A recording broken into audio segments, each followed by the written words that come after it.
నిజానికి ఏవి ఆకాశ దీపాలు? మీరు నేను పెట్టక్కర్లేదు. ఆకాశ దీపాలు వెలిగించిన వాడు పరమేశ్వరుడు. సూర్యుడు, చంద్రుడు, నక్షత్రములు ఇవి ఆకాశ దీపాలు. మరి కార్తీక మాస ప్రారంభం దేంతో మొదలు?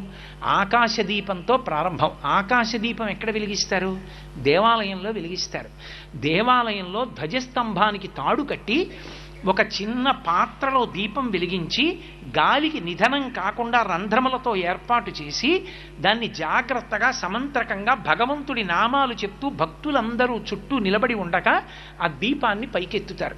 ఎవరి శక్తి కొలది వాళ్ళు కార్తీక మాసంలో ఆకాశ దీపాన్ని పైకెత్తడానికి చమురో ఒత్తులో ఏవో ఒకటి ఇస్తూ ఉంటారు.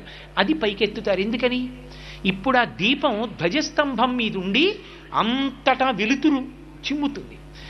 ధ్వజస్తంభం మీదకి ఏదైనా లాగారు అంటే, పతాకాన్ని ఆరోహణం చేశారు అంటే ఈశ్వరుడికి ఉత్సవం అవుతోందని